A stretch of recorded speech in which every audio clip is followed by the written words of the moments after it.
करायचं स्मरण. जय जय रघुवीर समर्थ. श्री समर्थ कृपेने एक सुंदर असा बोध, एक सुंदर असं श्रवण आपल्याला प्राप्त झालेलं आहे. या श्रवणाच्या माध्यमातून उत्तमचं सामर्थ्यसुद्धा समर्थांनी प्राप्त करून दिलेलं आहे. बघा, प्रत्यक्षपणे भाग कसा दिलेला आहे, श्रवण करूया.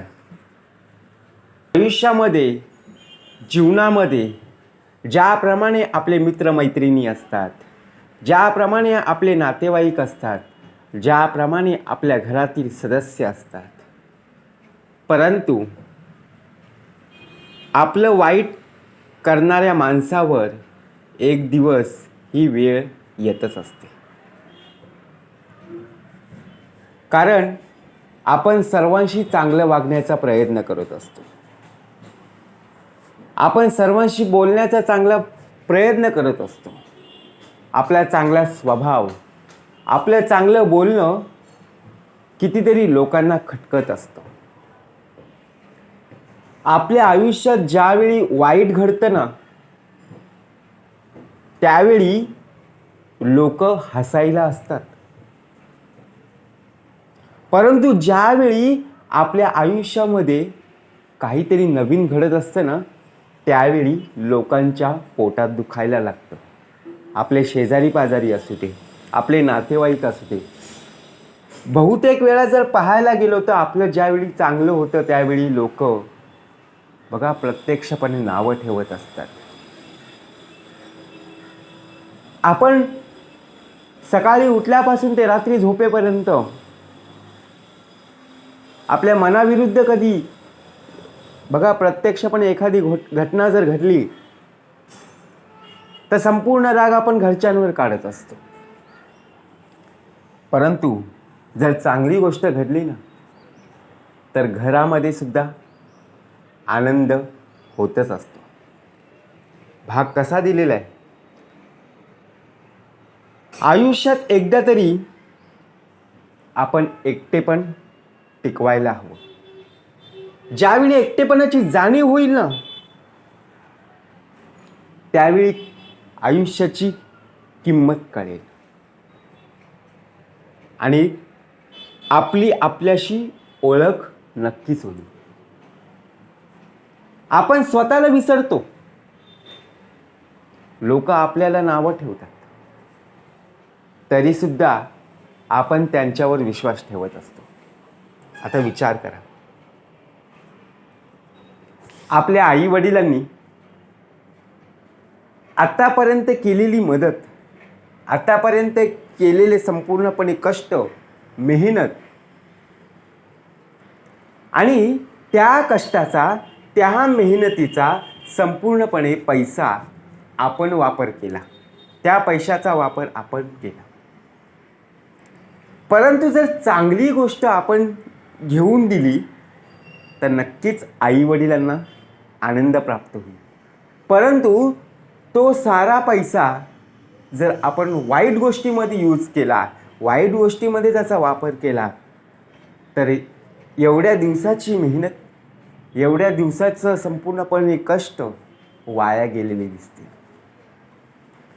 आणि जोपर्यंत आपला देह उत्तमतेचा दिसत नाही, वावरत नाही, तोपर्यंत आपल्याला लोक नावं ठेवणार नाही. बरोबर ना? म्हणून आपल्या जवळचे सगळे लोक, ज्याप्रमाणे आता आपल्या शेजारी पाजारी असणारे लोक, समर्थ म्हणाले, कुणाच्या अंतःकरणाला लागेल धक्का ऐसे वर्तन करू नका आणि कोणालाही बोलू. ज्यावेळी आपल्या घरामध्ये प्रसंग असतो ना,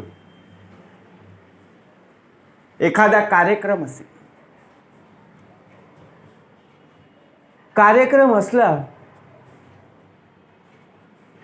शेजारी पाजारी सुद्धा आपल्या घरी येत असतात, नातेवाईक सुद्धा येत असतात आणि मित्रमैत्रिणी सुद्धा येतच असतात. कधी कधी पाहायला जर गेलो, असा इन्सिडेंट घडतो की ज्यावेळी दुःख येते ना, त्यावेळी बोलावून सुद्धा कोणीही हजर नसतं. मग जो आपलं वाईट करतो त्याला एक ना एक दिवस त्याला फळ भोगावंच लागतं. बघा भाग कसा दिलेला आहे. 2 भाऊ असतात. आई वडील त्यांना दररोज पैसे देत असे, परंतु एक मुलगा दररोज काय करायचा, आईने वडिलांनी दिलेले पैसे 10 रुपये जर दिले असतील तर त्यातला 5 रुपये खर्च करायचा आणि 5 रुपये डब्यामध्ये त्याच्या बॅगमध्ये ठेवून द्यायचं. परंतु जो दुसरा मुलगा होता त्याला सुद्धा आई वडील 10 रुपये द्यायचे. हा 10चे 10 रुपये संपून कधी कधी ह्याच्यात बॅगेमधले पैसे सुद्धा घेऊन जायचा. असे कितीतरी दिवस पुढे निघून गेले. जेव्हा जो पैसे साठवत होता, ज्याच्या बॅगमध्ये पैसे होते, तो एक दिवस चेक करायला गेला की आतापर्यंत किती पैसे जमा झाले. परंतु त्याला असं आढळून आलं की माझ्या बॅगमधले पैसे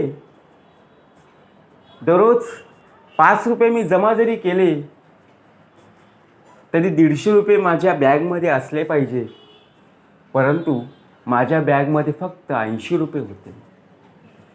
70 रुपये कमी झाले. त्याने विचारलं, भावा माझे पैसे तुम्ही घेतलेस का?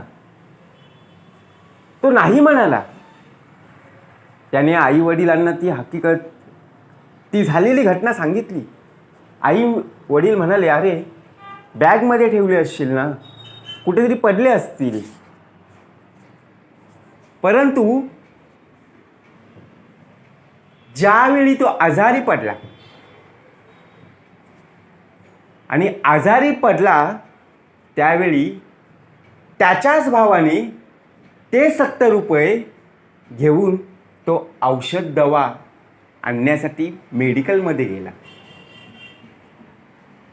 आणि ज्यावेळी त्याने गोळ्या औषधं घेऊन आला त्यावेळी प्रत्यक्षपणे त्या भावाने बघा प्रत्यक्षात मिठी मारली आणि त्याची माफी मागितली. खरंच मी चुकलो, मला देवाने शिक्षा दिली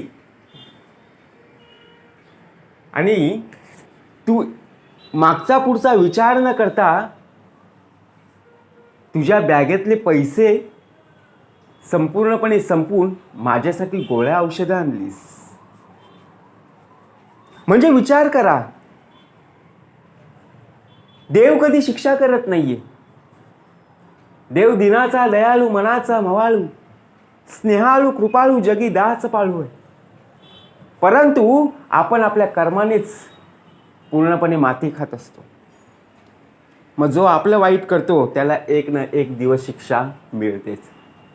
मग त्या भावाने सुद्धा माफ केलं.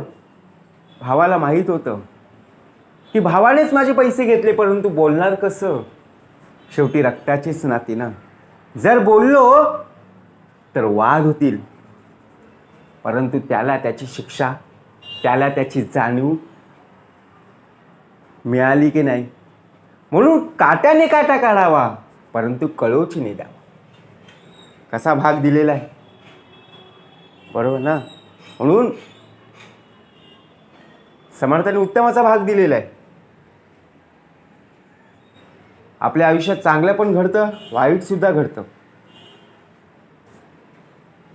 परंतु ज्यावेळी वाईट घडतं त्यावेळी खचून जायचं.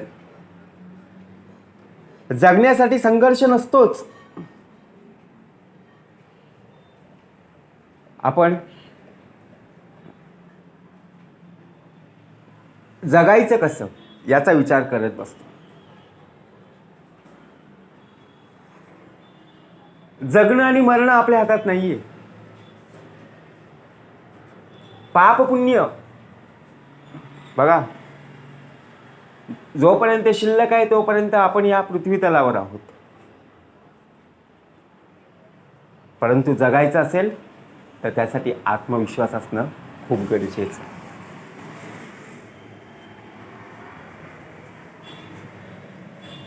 बघा, जीभ 5 ज्ञानेंद्रिये आणि 5 कर्मेंद्रिये मिळून हा नरदेह प्राप्त करून दिलेला आहे. तरी सुद्धा आपण ज्या प्रकारे बोलत असतो त्या बोलण्याला मर्यादा नसते. डायरेक्टली आपण बोलून जातो. मग बघा, जिभेला वजन असतं का हो? बोलताना आपण डायरेक्ट बोलून जातो, पण तिचा तोल सांभाळणं खूप कमी लोकांना अनुभवता येतं.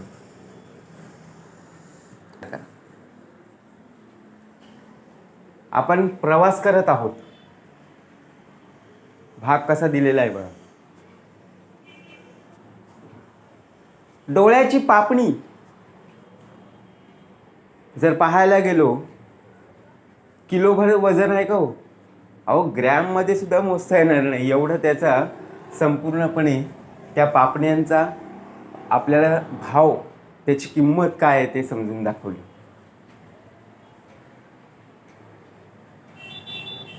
आता आपण एखादं पिक्चर बघायला बसलो, मोबाईल हातामध्ये, डोळ्याची पापणी मिटणार नाही. परंतु देवाचं बघा, प्रत्यक्षपणे भजन असेल, पूजन असेल, कीर्तन असेल, उपासना असेल, श्रवण असेल, तिथे आपली पापणी अलगद मिटते. त्या पापणीला पूर्णपणे बघा आपण काय करत असतो, उघडण्याचा प्रयत्न करत असतो की डोळ्यावर झोप नको. जे देवाचं स्मरण आहे, जे देवाचं श्रवण आहे, ते ऐकण्यासाठी माझा देह किती तत्पर असावा. परंतु झोप ही खूप येत असते. भाग काय दिलेला आहे, जिथे चांगलं असतं ना तिथे आपल्याला झोप येत असते. परंतु जिथे वाईट आहे तिथे आपली पापणी सुद्धा मिटत नाही. समर्थ म्हणाले, कलियुग आहे ना, मनासो है विश्रांती आणि समाधान. समाधान कुठे आहे बघा. न बोलताच, न औषध गोळ्या घेताच देवाच्या चरणी नतमस्तक झाल्यावर तुला समाधानाची झोप लागते आणि तिकडे औषध घ्यावे लागतात, गोळ्या घ्यावे लागतात, तरी झोप येत नाही. विचार करा. म्हणून समर्थाने उत्तमाचा भाग दिलेला आहे ना. आपल्या आयुष्यामध्ये वाईट जरी घडलं तरी सुद्धा आपल्यामध्ये आत्मविश्वास असणं गरजेचं आहे. त्याच्या स्मरणामध्ये आपला देह असला पाहिजे, जाणीवेमध्ये आपलं स्मरण, आणि त्या जाणीवेमध्ये संपूर्णपणे आपलं आचरण हा शुद्ध असलं पाहिजे. कारण शुद्ध उपासना लक्षणं, नाना कवित्व लक्षणं कसा भाग दिलेला. जर आपण नसू तर प्रत्यक्षात आपल्याला ती लक्षणं दिसून येतील.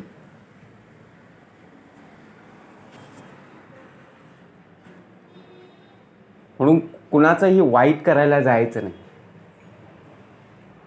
बरोबर ना. आपण काय करतो, ज्या लोकांनी आपल्याला त्रास दिला ना त्यांना सुद्धा आपण त्रास देण्याचा प्रयत्न करत असतो. परंतु समर्थ म्हणाले, कुणाला दुखवायचं नाही, बरोबर ना. त्यामुळे आपल्यामध्ये संवाद नाही घडणार, तर आपल्यामध्ये वादच घडतील. परंतु आपल्यामध्ये जाणीव असली पाहिजे, आणि आपल्यामध्ये जर बदल असेल तर नक्कीच समर्थ म्हणाले, जयाचा भावार्थ जैसा तयास लाभ तैसा, मत्सर धरी जो पुसा तयास त्याची प्राप्त. जय जय रघुवीर समर्थ.